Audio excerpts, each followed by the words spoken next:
الحمد لله وكفى وسلام على عباده الذين اصطفى أما بعد فأعوذ بالله من الشيطان الرجيم بسم الله الرحمن الرحيم كذلك سخرناها لكم لعلكم تشكرون اللهم صل على سيدنا ومولانا محمد وعلى آل سيدنا ومولانا محمد وبارك وسلم۔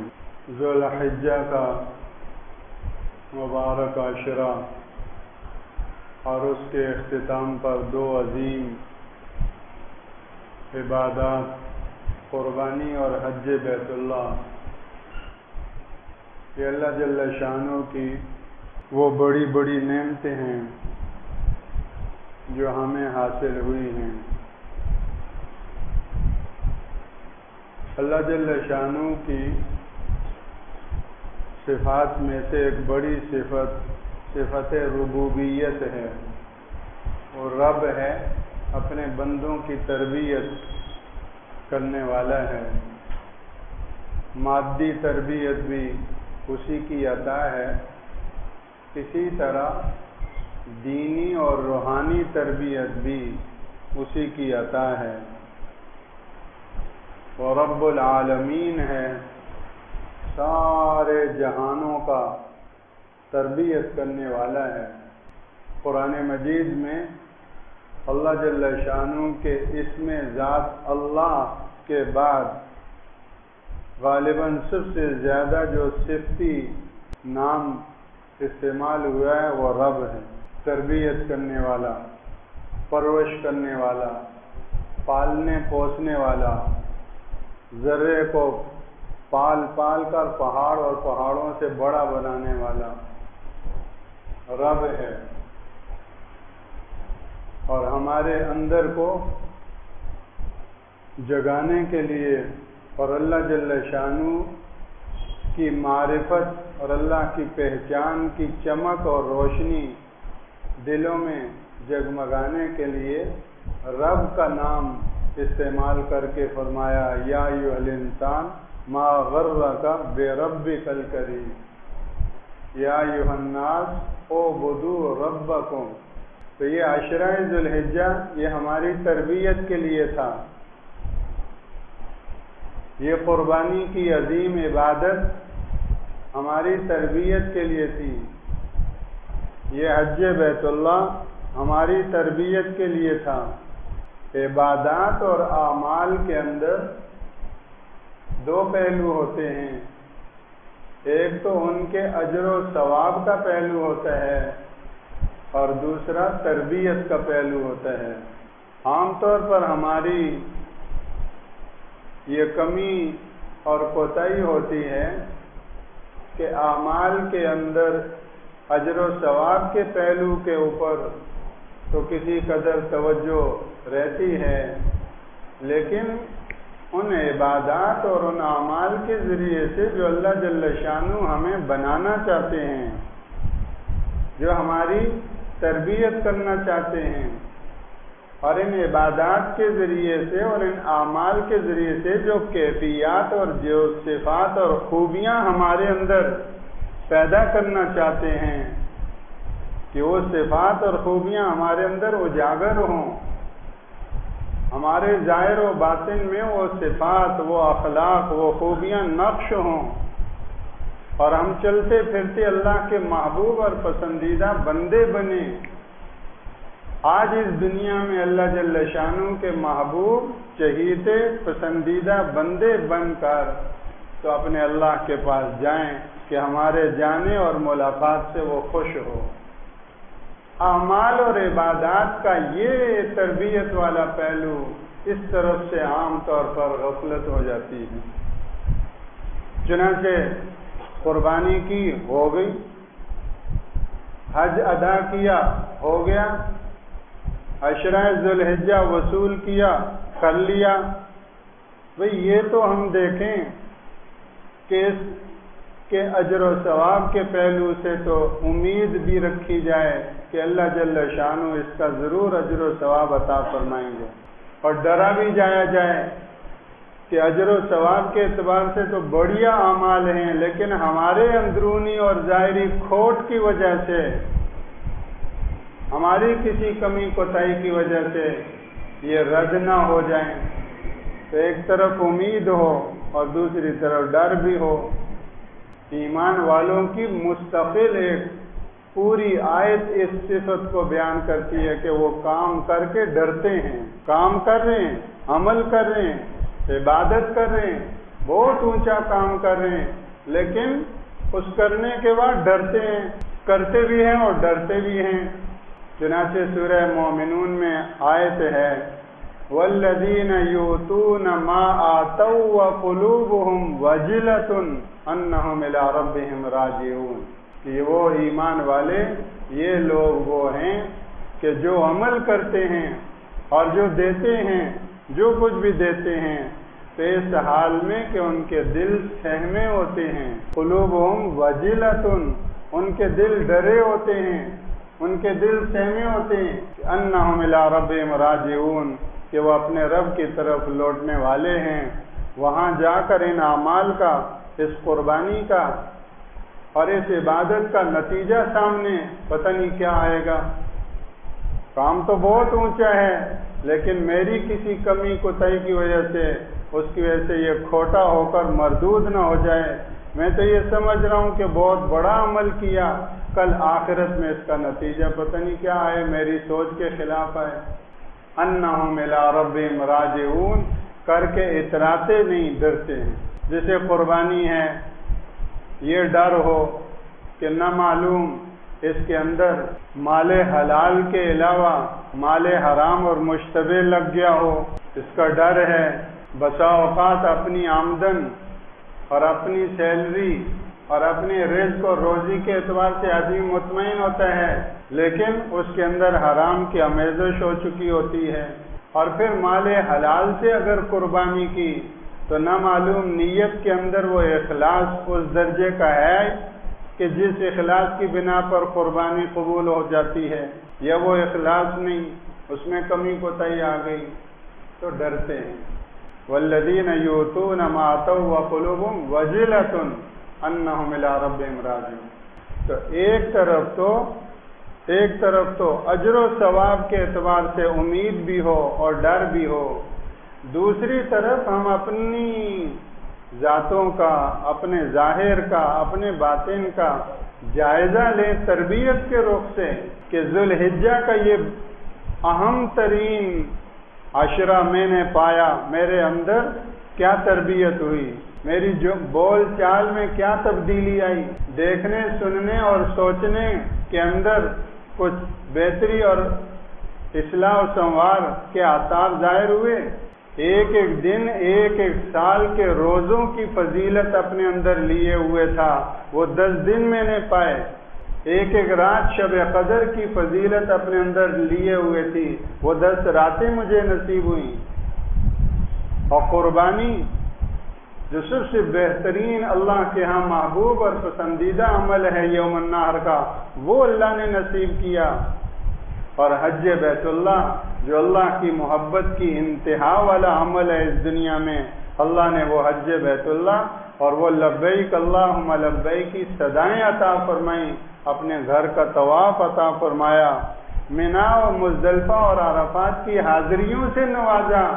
میری زندگی پر، میرے اخلاق و اعمال پر تربیت کے رخ اور تربیت کے پہلو سے کیا اثر ہوا، میرا کھوٹ کتنا دور ہوا، سچائی کی، امانت اور دیانت کی صفات میرے اندر کتنی پیدا ہوئیں۔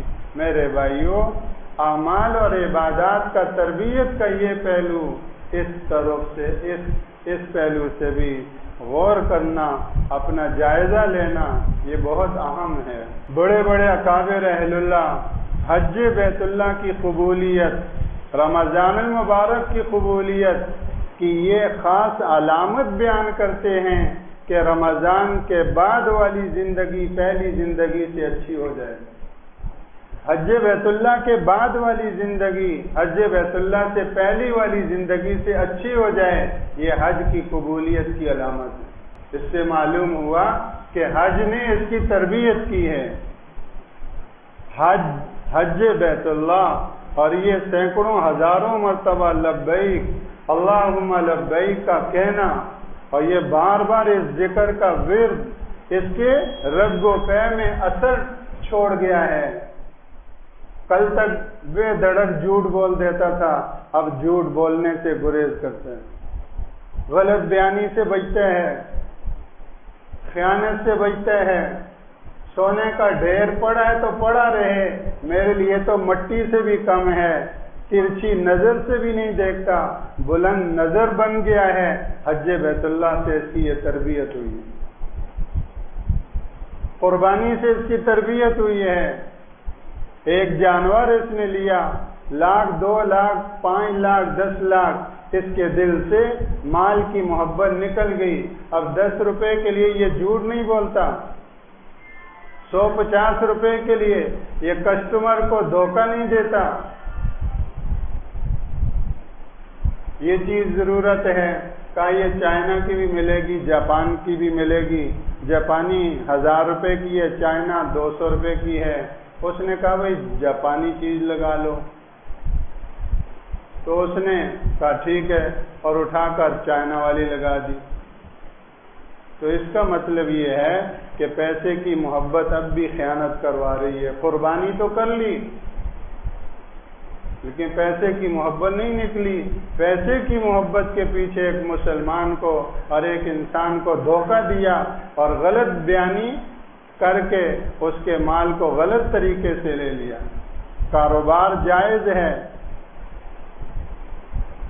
معاشی ذریعہ جائز ہے، مکینک ہے، حلال روزگار کی صورت ہے، لیکن اپنے جھوٹ، خیانت، دھوکہ دہی کی وجہ سے اس حلال معاشی ذریعے سے حرام کمانے لگ گیا۔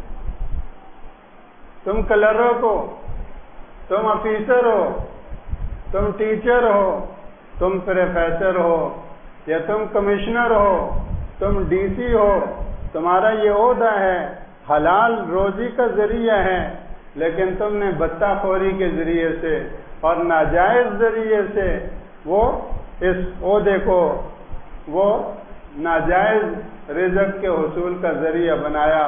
تمہارا حلال عہدہ، حلال معاشی ذریعہ وہ حرام کی سیلری کا ذریعہ بن رہا ہے۔ قربانی تو کر لی لیکن پتہ چلا کہ وہ مال اندر گھسا ہوا ہے، اب بھی حرام کھلوا رہا ہے۔ قربانی نے تربیت نہیں کی، حج بیت اللہ سے تربیت نہیں ہوئی، ذوالحجہ کے عشرے نے تمہارے اندر کے کھوٹ کو صاف نہیں کیا، کتنوں کو وہ صاف کر گیا، لیکن یہ کیسا اور کتنا خطرناک کھوٹ ہے کہ عشرہ ذوالحجہ کا 1 دن 2 دن 10 دن لگے لیکن تمہارے اندر کا کھوٹ صاف نہیں ہو سکا۔ تو ڈرنے کی علامت ہے۔ ابھی جو ایک آیت کا ٹکڑا پڑا گیا، ایسا لگتا ہے کہ وہ اسی رخ سے ہمیں فکر دلا رہا ہے۔ قربانی کی آیتوں کا ایک ٹکڑا ہے، کیا ہے؟ فرمایا کذالک سخرناھا لکم لعلکم تشکرون۔ قربانی پر اجر و ثواب تو ہے، اس جانور کے ایک ایک بال کے بدلے میں نیکی ہے، وہ تو اجر و ثواب کا پہلو ہے۔ دوسرا پہلو اس قربانی کا وہ یہ ہے لعلکم تشکرون، تاکہ تم سراپا اللہ کے شکر گزار بندے بنو۔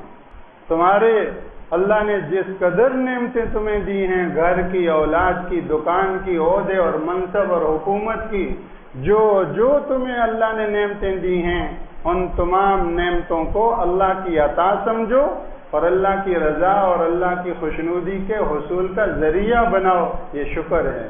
شکر اور شرک میں کیا فرق ہے؟ عجیب بات ہے، شکر اور شرک کے ایک ہی الفاظ ہیں، اس میں بھی شین، اس میں بھی شین، اس میں بھی کاف، اس میں بھی کاف، اس میں بھی را، اس میں بھی را، اس میں بھی 3 حرف، اس میں بھی 3 حرف۔ شکر اور شرک علمی اعتبار سے اس کی تعریف کریں، دونوں کی تعریف تو ممکن ہے 10 منٹ لگ جائیں، لیکن بڑے اللہ کے نیک بندے ایسی عام فہم تعریف 2 لفظوں میں بتا دیتے ہیں کہ ایک عام سے عام آدمی بھی شکر اور شرک میں فرق بھی کر لے گا اور ان کی حقیقت کو بھی سمجھ لے گا اور اس کی روشنی میں اپنا جائزہ بھی بہت سہولت لے لے گا کہ میرے اندر شرک اور شکر کے اعتبار سے کیا کیفیت ہے۔ تو فرمایا کہ غور کریں، شکر کہا جاتا ہے، عجیب شکر کہا جاتا ہے اللہ کی عطا کو، اللہ کی دین کو اللہ کا سمجھنا، اللہ کی عطا اور اللہ کی دین کو اللہ ہی کا سمجھنا۔ دین کس کی ہے؟ اللہ کی ہے۔ عطا کس کی ہے؟ جو کچھ بھی ہے دین دنیا کی جو بھی نعمتیں ہیں جہاں بھی، تو عطا اللہ کی ہے، تو سمجھنا بھی اللہ ہی کی عطا سمجھنا۔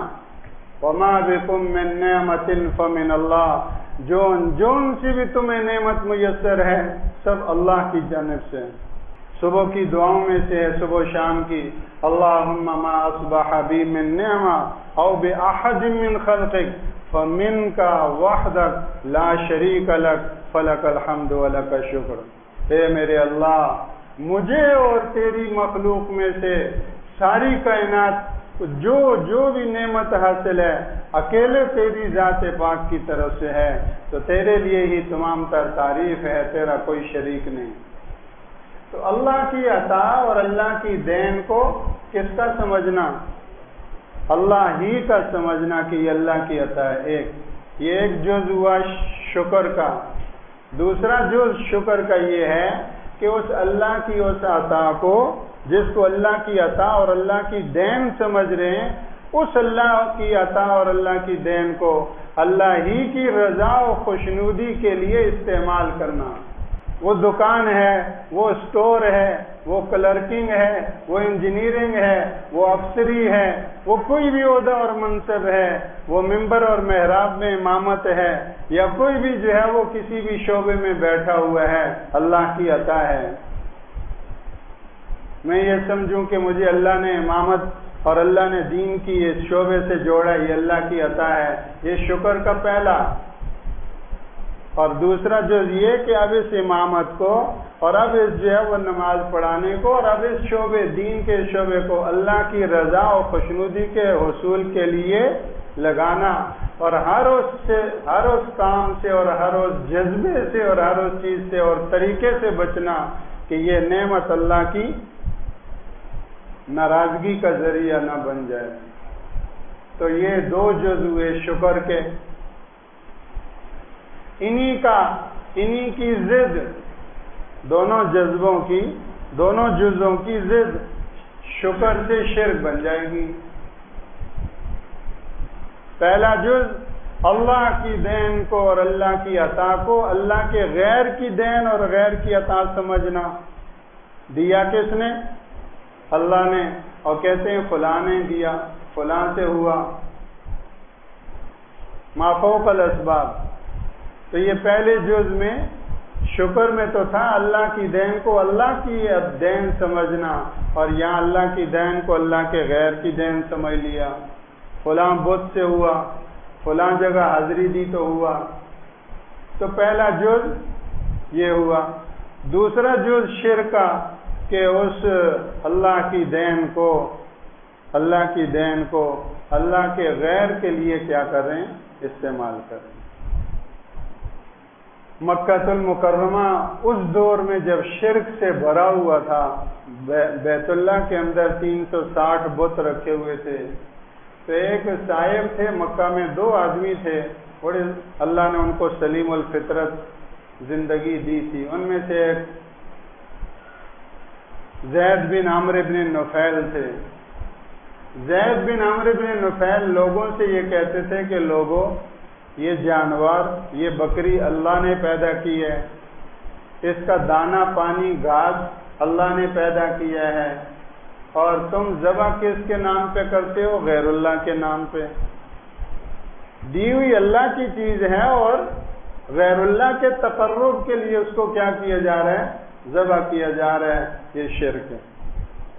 تو ان کو عقل دلاتے تھے، سمجھ دلاتے تھے کہ اللہ کے بندو، جب اللہ کی دی ہوئی چیز ہے تو اللہ کی رضا اور خوشنودی کے حصول کے لیے اس کو ذبح کرو، یہ شکر ہو جائے گا۔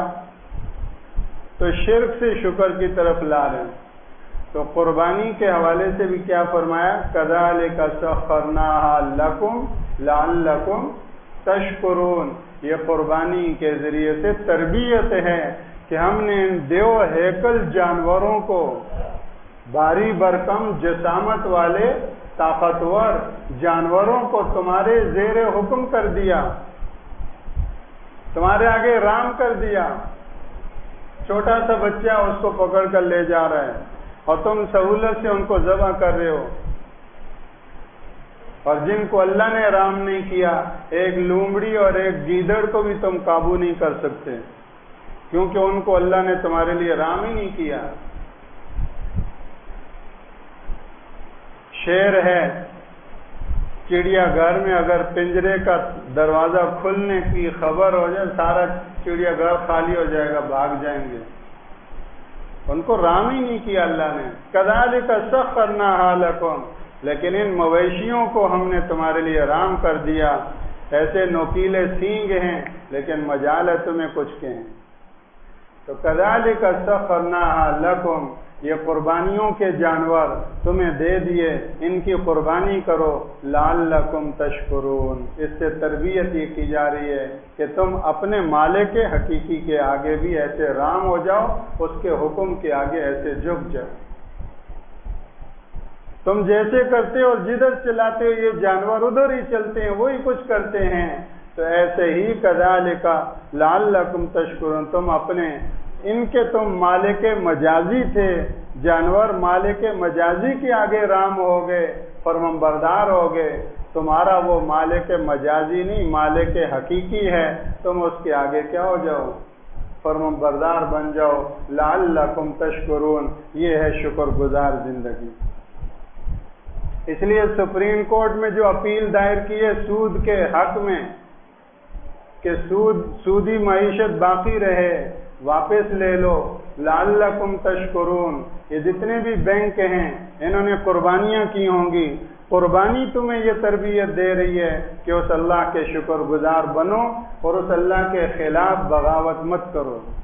سود کو اس اللہ نے حرام کیا ہے، اس کے جو ہے وہ سود کے حق میں تم سپریم کورٹ میں جا کر اپیل دائر کر رہے ہو، واپس لے کر اللہ کے کیا بنو؟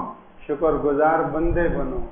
اور سپریم کورٹ سے بھی یہ درخواست ہے، وہاں بھی مسلمان ججز بیٹھے ہوئے ہیں، وہ بھی جیسے وفاقی شرعی عدالت نے فیصلہ دیا تو وہ بھی قرآن و سنت کی روشنی میں سود کے حق میں فیصلہ کرنے کے بجائے سود کے خلاف کیا کریں؟ فیصلہ کر کے اس قضیے کو ہمیشہ کے لیے جو ہے وہ حل کر کے عامت المسلمین، عوام کی بے چینی اور اضطراب کو کیا کریں؟ دور کریں۔ اللہ جل شانہ معیشت کے اعتبار سے، معاملات کے اعتبار سے، سیاست کے اعتبار سے، اب ووٹنگ ہو رہی ہے جولائی کے اندر، چھوٹی چھوٹی سی یہ یو سی کے درجے کی، یعنی بہت ہلکی سی درجے کی کیا چیز ہے یہ، اس پر جھگڑے، اس پر ایک دوسرے پر تبرہ بازی، ایک دوسرے پہ لان تان، یہ اللہ کی سخت ناشکری ہے۔ یہ زبان اس لیے نہیں دی تھی کہ یو سی کے الیکشن میں تم سامنے والے مسلمان کی عزت کو تار تار کرو۔ اتنا سا ایک پمفلٹ میں نے اٹھایا، زمین پہ پڑا ہوا تھا، یو سی کے الیکشن میں الیکشن لڑنے والے کا فوٹو بھی تھا، نام بھی تھا، میں نام نہیں لیتا، فوٹو، نام، سب کچھ ہے، اور اس میں جو زبان استعمال کی گئی ہے سامنے والے کے لیے، تو حیرت بھی ہوتی ہے، افسوس بھی ہوتا ہے، اور سر بھی شرم سے جھک جاتا ہے۔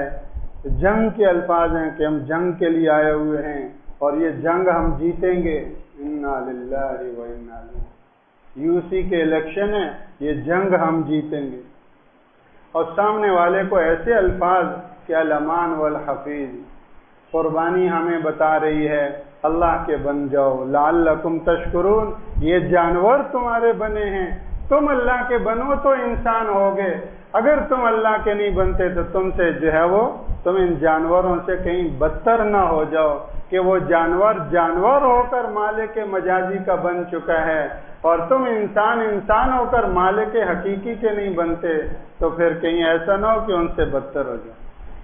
تو یہ کیا چیز ہے الیکشن؟ ایک مسلمان کی عزت، آبرو، جان، مال بیت اللہ کی حرمت سے زیادہ ہے۔ حجۃ الوداع کے موقع پر رسول اللہ پوری امت کو یہ تعلیم دے کر گئے ہیں۔ ہم ایک یو سی کی چیئرمینی کے لیے اور ایک یو سی کے الیکشن کے لیے اس کی عزت پہ انگلی اٹھاتے ہیں، تو پھر ایم پی اے اور ایم این اے اوپر جو اسمبلیوں میں لڑتے ہیں وہ تو پھر برحق لڑ رہے ہیں، وہ تو پھر صحیح لڑ رہے ہیں۔ جب ہماری ذہنیت، ہماری سوچ اتنی گر گئی ہے کہ ہم یو سی الیکشن کے لیے جو اتنے لڑ رہے ہیں، تو وہ تو پھر ایم این اے ہیں، اسلام آباد کی کرسی کے لیے لڑ رہے ہیں، وہ تو پھر صحیح کر رہے ہیں۔ تو اللہ جل شانہ ہمیں جو ہے وہ اپنا شکر گزار بندہ بننا نصیب کرے۔ ہماری زبانیں بھی وہ بولیں جس سے وہ اللہ راضی ہو۔ جس طرح قربانیاں کر کے ہم نے اللہ کو راضی کرنے کا جو ہے وہ یہ عمل کیا ہے، اسی طرح میرا ایک ایک بول اللہ کی رضا والا بن جائے۔ میرا الیکشن میں کھڑا ہونا، اس کے پیچھے بھی جذبہ خدمت خلق اور اللہ کی رضا ہو، اور جس طرح میں کھڑا ہو رہا ہوں، ہر ایک کو کھڑا ہونے کا حق ہے، وہ کھڑا ہے تو ٹھیک ہے۔ یہ کون سی جنگ ہے اور یہ کون سی ایسی بات ہے؟ حدود میں رہتے ہوئے، تہذیب میں رہتے ہوئے، شائستگی میں رہتے ہوئے، ایک دوسرے کا اکرام اور عزت اور احترام باقی رکھتے ہوئے الیکشن لڑو۔ جس کا بھی جو ہے وہ جو آگے آ گیا، جو پھنس گیا تو پھنس گیا، جیتنے والا کیا ہو گیا؟ وہ پھنس گیا ہے۔ جس کو کہہ رہے ہو جیت، یہ کل آخرت میں پتہ چلے گا کہ یہ جیت ہے، یہ پھنسا تھا۔ تو اللہ جل شانہ ہمیں تمام زندگی کے شعبوں کے اعتبار سے سچا مسلمان بنائے۔ قربانی میں ایک دعا یہ بھی ہم نے پڑھی تھی، ان صلاتی و نسکی و کیا ہے؟ محیا، میرا جینا، اسمبلی میں جی رہا ہوں، پارلیمنٹ میں جی رہا ہوں، یا کورٹ کچہری میں جی رہا ہوں، یا صدر تارک روڈ اور کسی اسٹور میں، یا کسی آفس میں، یا مسجد میں، یا رنچوڑ لائن مارکیٹ میں، جہاں بھی ہو، محیا، میرا یہ جینا اور جینے کے سارے شعبے، وہ مماتی اور مرنا بھی للہ رب العالمین لا شریک لہ وبذالک امرت وانا اول المسلمین۔ قربانی یہ سکھا کر گئی، حج بیت اللہ یہ سکھا کر گیا، یہ تربیت کر کے گیا۔ اب زمین و آسمان کے رب اللہ سے دعا مانگیں کہ اللہ اجر و ثواب بھی ہمیں عطا فرما اور یہ تربیت بھی ہمیں نصیب فرما۔ سبحانک اللہم و بحمدک نشہد